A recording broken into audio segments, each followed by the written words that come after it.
Is Netflix even trying anymore?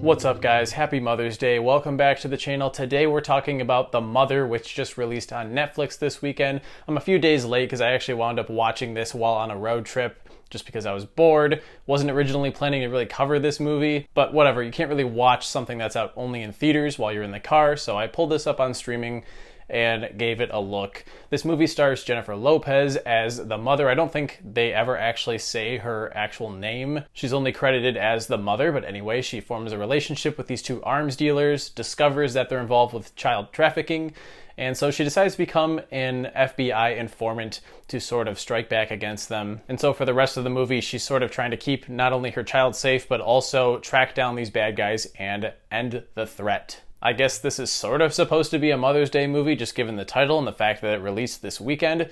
Unfortunately, I think there are 100,000 better things you could be doing with your time. Look, it gives me no pleasure to sit down, watch a movie, immediately go on the internet and just spew hate about it. I mean, there are a couple of redeeming qualities here, but this movie there's just nothing to it, really. This is one of the least memorable films I have seen this year so far, and definitely one of the worst. I don't even really know where to start. Let's start with the story here, because as I've just explained, it's fairly simple. I guess you could sort of imagine Taken, but instead of having Liam Neeson's charm and some decent action, the action in this movie is terrible. There really isn't even much action in this movie for it being essentially a spy film or an action thriller, so I expected there to be more action. When the action sequences do come, they're very poorly made and amateurish. It's to the point where the editing is just awful and there's camera cuts like every second in like a 60-second fight scene. These dozens of camera cuts just become extremely disorienting. There's this weird blur filter that's used in the background of this movie for about half of it. I have no idea why that's there, if it's supposed to be a stylistic choice or what. As I said, there are similarities between this film and Taken, but here there's no relationship formed and established between Jennifer Lopez and her daughter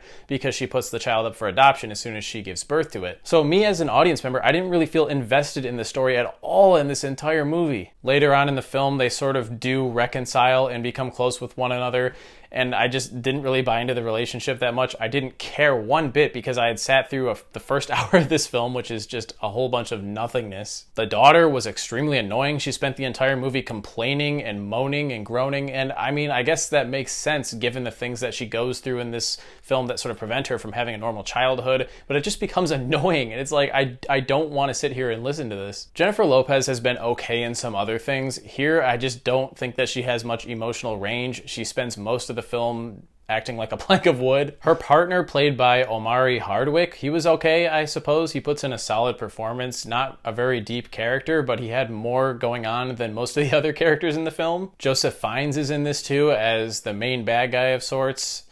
Again, decent actor, horrible character that's given next to no depth or really any opportunity to really show his talent. It's just cheap and lifeless. Again, you know, I know somebody out there worked really hard on this film. That's when I shit all over a movie like this, I always think to myself, somebody worked hard on this and somebody did the best work that they could to make a solid final product, but there's just not a lot that I can talk about here that's positive, and that really disappoints me. So I won't waste any more time just babbling on about this film. It was boring, forgettable. There were a couple of cool action sequences in the third act, I guess, involving some snowmobiles, but it's like by that point, I just didn't care. I didn't feel invested. I'm just checking my time waiting for this thing to end because I'm halfway through a movie. I'm not going to stop watching it. I'm going to see it through to the end just to see if it gets any better. And in this case, it just really didn't. If you're looking for something enjoyable to watch on Mother's Day, I recommend doing literally anything else. Go out and do something fun with your mom instead of sitting down and watching this waste of 2 hours with her. I don't even know if I'll have this uploaded by the end of the day on Mother's Day, but we'll see.